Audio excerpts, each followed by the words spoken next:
Typically what I would call my slam book career was my dream to become Chief Justice of Nigeria. And every time I'd see lawyers gapped their wigs and gown. I grew up in Ilorin.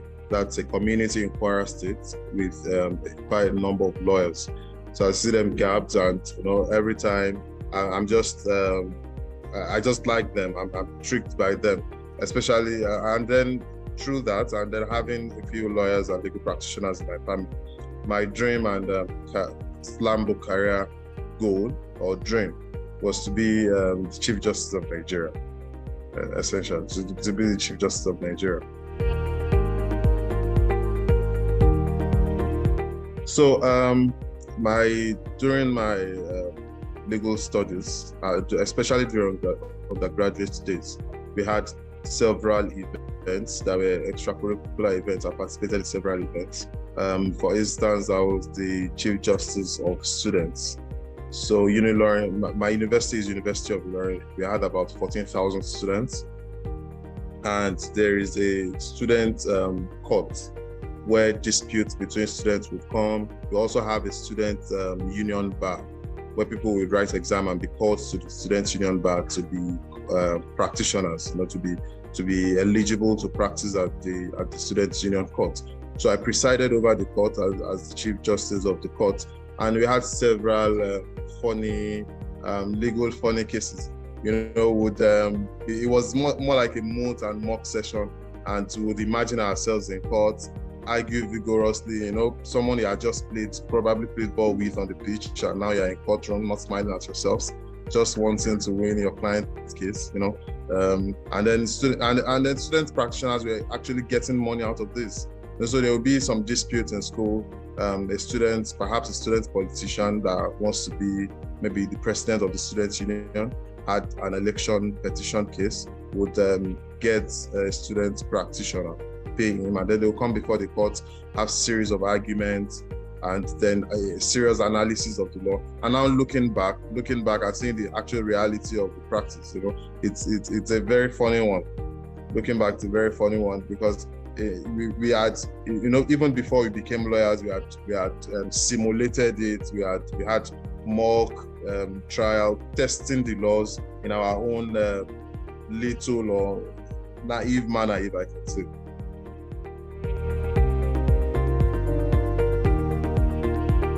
So first, I'd say that in recent times, technology has really impacted in law practice, in the legal and justice system in the world. This has been the situation in several developed countries, but in developing countries, like using Africa, Nigeria as a case study, the impact of technology was not really felt in legal practice and legal system until recently during the COVID-19 period. When most things had to be remote, we had to test technology to see how things can be done virtually, not necessarily due to the physical distance that has to be maintained and all of that. So a lot of impact that technology can have in law practice on one hand, and in the legal system and justice system on the other hand. So first, to start with law practice. Now, lawyers deal with a lot of documents, lot of data, lot of communication with clients, and the lawyering is a very delicate endeavor, and it's now moving away from the traditional way. Aside from the fact that as lawyers, as legal practitioners, we have to advise our clients who deep dive into technology, various technology aspects. So as lawyers, there's a need for that basic understanding, so that clients are not helpless when they come to us for advice, or for cases, when disputes emerge from these technological areas. So that's one of the pointers to the need for lawyers to have a grasp of technological advancements. Another thing is in the area of professionalism and working. So for lawyer, for example, a short example, recently in Nigeria, during the COVID-19 period, there was the End SARS protest. That was a protest against civil unrest, police brutality, and all of that. During this protest, courtrooms were burnt down. Some courtrooms, some courts were burnt down. So in this court, some cases have been begun since. Some cases in Nigeria, about 74% of cases take more than they take an average of 10 to 15 years. So there's a typical delay in the system, and one of the reasons for this delay is because of the traditional system, the analog system. So now this court were burnt down, and now even cases that have been begun 20 years ago, cases that have been begun 10 years ago that were about to be concluded, had to be reconstructed and begun all over. And this is because there is no electronic database. So we are not leveraging, there's insufficient leverage on technology. Now, all of the records that are existing are just paper records. Everything was burnt down, and clients, litigants, lawyers were rendered helpless because both lawyers and the courts are not leveraging on technology. And for example, if technology had been leveraged on, there could be a cloud storage for all of these things, and nothing will be lost. The cloud storage, that's even just for starters, having a database and all of that. So there are so many technology advancements. There's so many advancements, developments that technology can cause to legal practice and justice system. Okay, so that's a bit on legal practice. Now look at the justice system. Justice delayed, like I just mentioned. If a recent research done by Droitware, we found that with a proper application of technology to law practice and justice delivery system, is capable of reducing the period within which cases are decided by 8 years. So now the average period is 10 to 15 years. We could have cases decided in 2 years if technology is used in the proper manner. All of this, talk about AI judicial assistance, talk about proctoring, talk about virtual trial, virtual proceedings, and all of that. So there are numerous, exploits that technology developments that technology can cause to the law. But we won't get there until we as lawyers leverage on it, until lawyers have a grasp of technological advancements, and not just for advising clients, but for reforming law practice and the legal system. And that is why it appears that there's this difference between technology law and legal technology. So technology law, that's the area where you want to have a grasp of law and technology and to advise your clients. For legal technology, how can the same way law is affecting technology and technology law, for example, talk about data protection laws, cross-border data transfers, how laws protect that and all of that. On the other hand, how technology can also reform the law, how technology can also advance the law. So on one hand, we want law to checkmate technology because technology is fast-paced. Anything can happen within splits of seconds, right? Quite impactful things can ensue. So we want law to protect technology on one hand, but we also want technology to assist the law to also give it that pace and development and advancement. Yes, shortly. Yeah.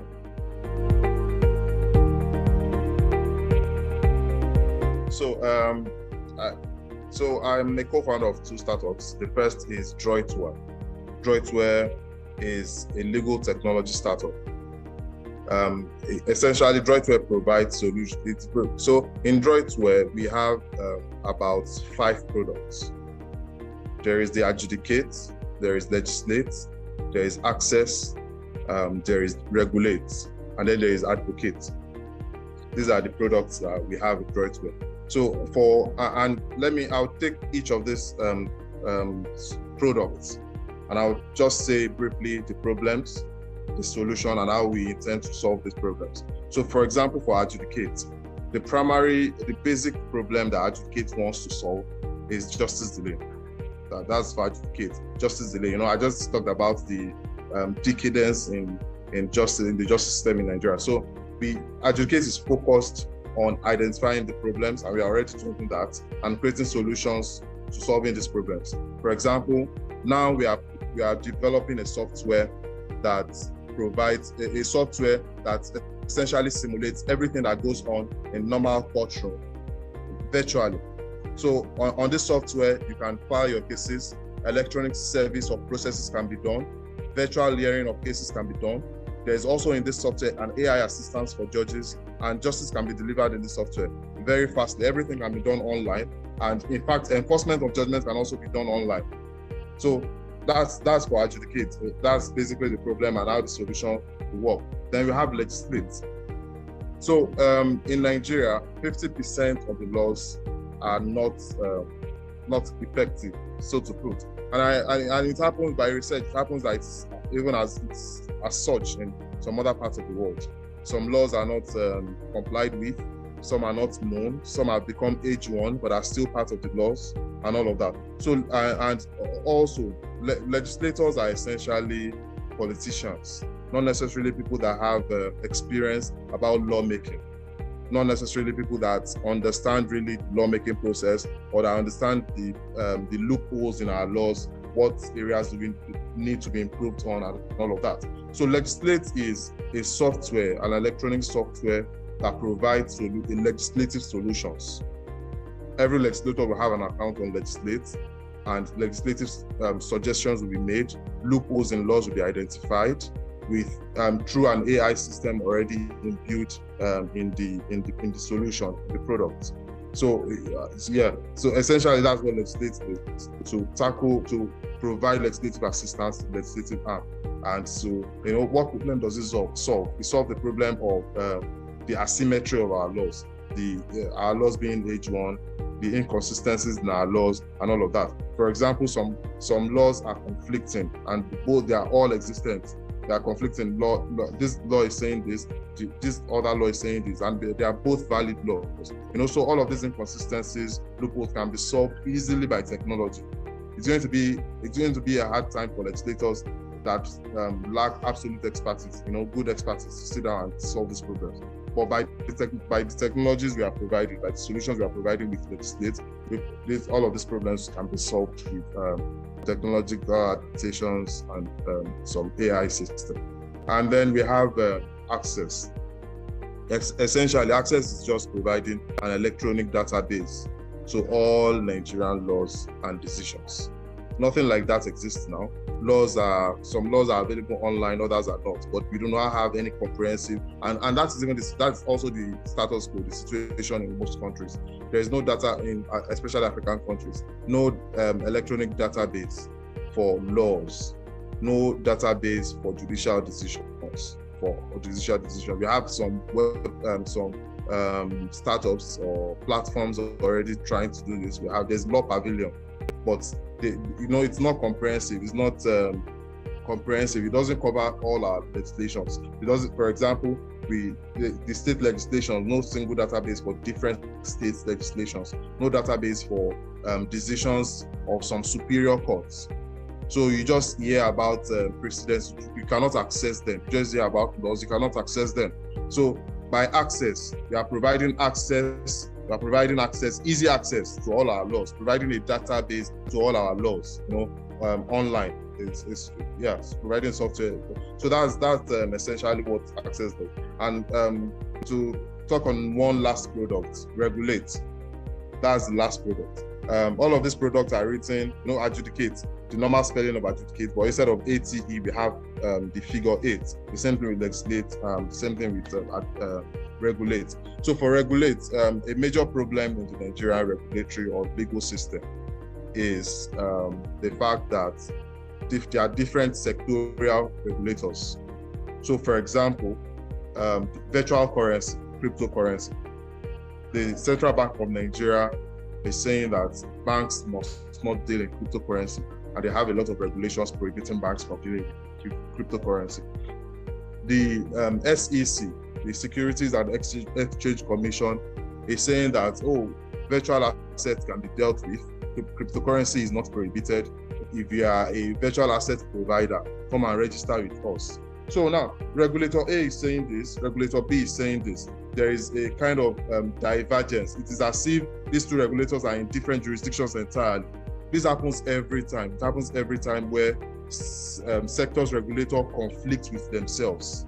So with the regulate, we are having a platform that allows collaborative regulation. A platform where different regulators can collaborate in the lawmaking process in regulating these sectors, so that we do not have struggle between choosing which law to comply with and which one not to comply with. And the problem of conflicting laws, regulations will be solved.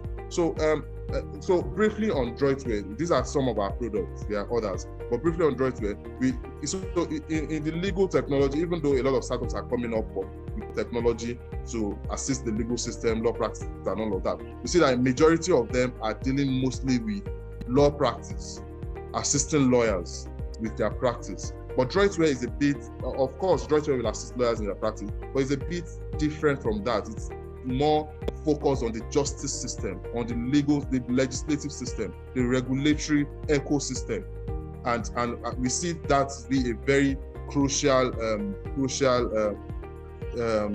part. Crucial thing. It's a major problem that has to be solved, and that's that target. And okay, so that's briefly on Droidware. I'll provide more information later for LawSikho. And then on ARIB Academy is essentially an academy, a virtual academy, offering free courses on different technology law areas. So we get experts from across the world, data protection experts, cryptocurrency experts, AI experts from different jurisdictions in the world, and we let them take virtual classes that are quite interactive with the students. That's essentially what ARIB Academy is doing, and all of these classes are free.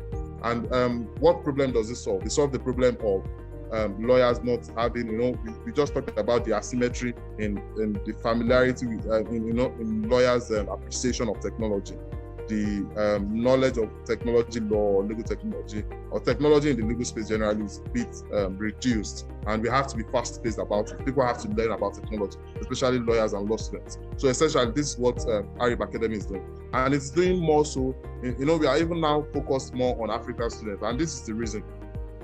We conducted a research, and we found that I think about 64%, 83 in Nigeria, across Africa, 64% universities do not have any course on technology law. So there's no course of technology law at all. The curriculum are more focused on the traditional aspect of law.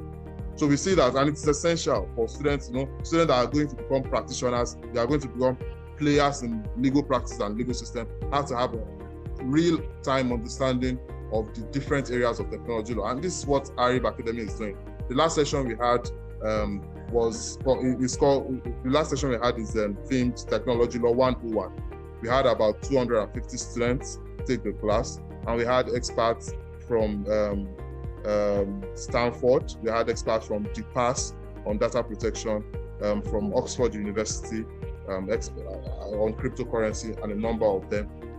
And it was a very interesting one, and certifications were given.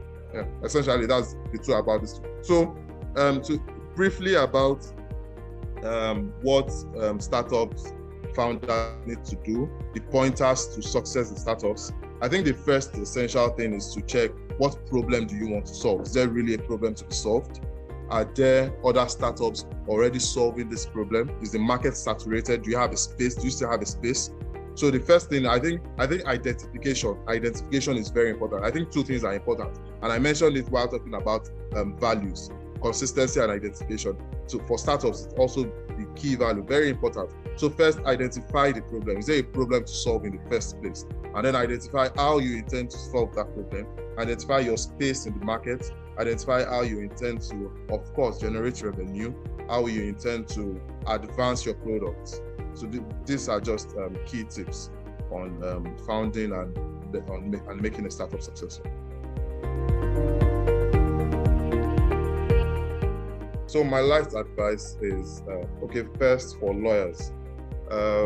I think there is this case, Palmer versus Palmer, where Lord Denning said, and I'll just try to elaborate on what he said, that the society will keep moving and will keep pacing, and the law has to follow it. Otherwise, it will outpace the law and outstrip it.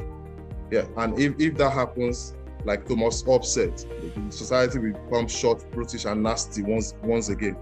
We do not want this technological advancement to outstrip the law, to outpace the law, such that the law struggles every time to catch up with it, and then law becomes essentially something that is only used when convenient or when possible.